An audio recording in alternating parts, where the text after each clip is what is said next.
Assalamualaikum warahmatullahi wabarakatuh. Bismillahirrahmanirrahim. Bismillahil malikil qudusis salam. Bismillahil ajijil hakim. Wassalatu wassalam ala sayyidina wa nabiyyina Muhammad wa ala alihi wa sahbihi ajmain. Fa inna insyaallah nadraju li kitabi Syekh Abdul Qadir Jailani Futuhul Ghaib wa nafa'na bihi wa ulumihi bidarain, amin ya rabbal alamin. Mudah-mudahan melalui saluran Syekh Abdul Qadir Jailani kebersamaan bagi kita, keberkahan kita di majelis ini, keindahan dalam hidup ini di dunia dan akhirat, amin ya rabbal alamin. Wa awattah anil awali bil ghina anhu. Yang pertama setelah itu engkau mendapatkan al-ghina. Gina itu kekayaan dari Allah. Kekayaan apa? Yang di dalam hadis Nabi, ginaan nafsi, kekayaan jiwa. Tidak ada sesuatu pun dunia ini bisa mempengaruhinya lagi kecuali Allah Subhanahu wa ta'ala. Tegap dan teguhlah hatinya. Tidak ada lagi kesedihan di hatinya. Tidak ada lagi senang berlebihan pada hatinya. Hatinya mantap. Yang oleh kisah Junun al-Misri merasa tidak memiliki apa-apa dan tidak dimiliki apa-apa. Atau bahasanya kalau dalam syair maulid itu, ya Rasulullah, hanya seonggok cintaku yang ada pada diriku kepadamu. Subhan. Ayo Bib, kau tidak ada memiliki apa? Syaukan. Yang ada adalah rinduku kepadamu ya Rasulullah. Oh, itu orang sufi itu yang mengarang syair itu. Atau kalimat begini, Allahu Allah lamma nadani huwa wasirtu abadan mamlukallahu huwa. Allahu Allah, artinya apa itu? Allah. Lama nadia, ketika kami menyebut namamu ya Allah. Allah, tentang Allah. Ketika aku mendengar namamu ya Allah, mamlukallahu, kami pun tunduk serta merta, kami pun menyadari keagungan hanya pada dirimu. Engkaulah maha kuasa atas, maka aku pun takluk kepadamu. Allahu Allah lama nadani huwa pasirtu, maka jadilah aku pasirtu.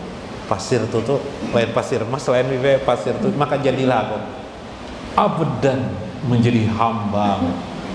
Asalnya tidak tahu-tahu setelah begitu Allah berikan hidayah kepadanya, mendengar nama Allah disebut, maka jadilah aku merasakan aku adalah hambamu ya Allah.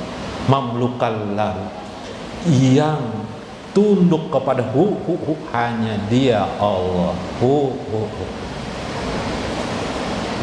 Makanya zikir para aulia Allah itu zikir para aulia Allah adalah di sir mereka, di hati mereka Allah, di lisan mereka la ilaha illallah Muhammadur Rasulullah. Nah, hilang angin bisa juga bergaya. Itu kekayaan hati, merasa bangga, merasa nyaman mengingat Allah. Nanti cari di rumah bagaimana rasanya zikir itu, merasa nyaman di hati. Kalau tidak merasa nyaman, bawa berdendang dengan sima tadi, dengan salawat, dengan cari atau orang mengaji Al-Quran, qiraatul Quran yang kayak Muammar kalau dulu kan, suaranya merdu, tapi merdunya itu bukan indahnya itu, tapi di situ ada kontak jiwa kita, ingat kepada Allah. Jangan bilang merdunya aja, tapi hati kita tidak kontak, lain itu. Tapi bila ada kontak di situ, itu yang kita inginkan. Itu yang diinginkan oleh saya. Maka bila seperti itu, engkau sudah di makam itu, kata saya. Wa putihat laka abwabul ma'arif, pada saat itu dibukakanlah kepadamu ma'rifatullah. Nah begini saudara sekalian, orang bertarekat itu untuk mendapatkan ma'rifatullah. Orang bertarekat itu ingin mendapatkan ma'rifatullah. Sekarang Syekh membuka kitab-kitab ma'rifatullah, Syekh Abdul Qadir Jailani, supaya kita dapat menuju makom ma'rifatullah langsung tanpa melewati proses yang susah payah. Subhan, ini untungnya belajar ma'rifatullah, mendekati Allah langsung, tahu duluan tentang Allah. Oh, ternyata yang dituju orang beribadah itu keasikannya beribadah. Kadang dilapalkan cinta, tapi saya cinta Allah dan Rasul, tapi tidak tahu gimana cinta itu sesungguhnya. Cinta itu sesungguhnya perasaan hati seorang hamba kepada Tuhannya yang wujudnya adalah gemar ingin dekat kepada Allah dan kepada Rasulullah SAW tanpa ada pamrih apapun, kecuali merasakan keelokan dan kebesaran serta keindahan Allah Subhanahu wa ta'ala. Subhanallah, lebih baik ma'rifatullah dah, tembus langit dah tuh. Maka mulailah Allah membukakan lapis langit 1, 2, 3, 4, 5, 6 sampai 7. Mulai orang masuk ke alam disebut dengan alam ruh. Alam ruh, Allahu Akbar, mulai zikir la, amalan apapun yang paling bagus lah aku baca, zikir apa yang aku baca, alam ruh sudah tak? Alam ruh ibadah. Naik lagi setelah alam ruh tuh mulai asik dengan la ilaha illallah, mulai sirna hatinya kepada la ilaha illallah, Allah. Masuk dia kepada alam mulki, namanya alam malaikat. Setan tidak bisa lagi masuk sudah situ, karena setan hanya bisa di alam ruh. Makanya di alam ruh itu amalan apalah aja kita. Setan membisiki ya, wah amalan-amalan jadinya tidak juga aja. Nah, itu setan masuk tuh. Amalan rezeki banyak sudah dibaca aja, mana ada jar anu kaya sekarang ya miskin ya tetap jar. Wah, setan mau lu kita tuh. Setan iyalah ragu gitu beramal. Karena kita masih masuk di alam ruh, setan masih ada. Begitu masuk alam mulki kita sudah mulai asik. La ilaha illallah, la ilaha illallah, Allah. Kadang-kadang nyanyi sendiri, Allah, la ilaha illallah, Allah. Alam mulki sudah kita. Nggak ada lagi bisikan setan, nggak ada lagi. Itu tandanya alam mulki. Yang ada kita asik. Masuk lagi kita, naik lagi ke alam malakut. Apa alam malakut tuh? Alam kekuasaan Allah Subhanahu wa ta'ala, alam kerajaan Allah. Nah, saat itu apa yang terjadi? Alam kerajaan Allah, alam di mana kita bisa melihat kerajaan Allah Subhanahu wa ta'ala. Ini panjang kisahnya, nanti aja khusus nih bahasan kita.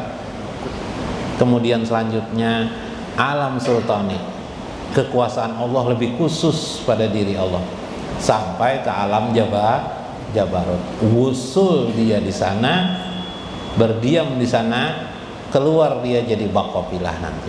Itu nanti. Wal ulum, dan dia pun diberikan Allah ilmu-ilmu kepadanya. Wa atla'ta ala gawamidil umur, diberikan Tuhan pemecahan atas misteri-misteri dalam hidup ini. Wa haqaiqil hikmati, dan hakikat-hakikat hikmah dalam hidup ini. Misalnya begini, orang berilmu itu ribut hanya soal ingin mendebat orang lain. Iyalah. Kenapa? Karena dia tidak diberi ma'arif oleh Allah, tidak diberi ma'rifah oleh Allah masih. Akhirnya yang dipikirannya adalah mengkritik orang, mengatakan orang salah, ini benar, orang lainnya diamatinya. Itu namanya misteri urusan hidup. Tapi orang yang diberi ma'rif, ditinggalkannya itu pahamnya ini tidak ada berguna sama sekali, malah menjauhkan dirinya kepada Allah Subhanahu wa ta'ala. No, itu maksudnya ma'rif. Paham gak Pian? Jadi jangan menyesal selama ini mungkin tidak menuntut ilmu-ilmu yang banyak, tapi langsung diberikan kita duduk di sini bersama untuk mengenal Allah Subhanahu wa ta'ala. Karena ilmu ma'rif itu adalah ilmu yang tertinggi di sisi Allah Subhanahu wa ta'ala, yang menjadikan orang dekat dengan Allah Subhanahu wa ta'ala. Mudah-mudahan bermanfaat, mudah-mudahan mendapatkan hikmah. Wallahul muwaffiq ila aqwamit thoriq. Wassalamualaikum warahmatullahi wabarakatuh.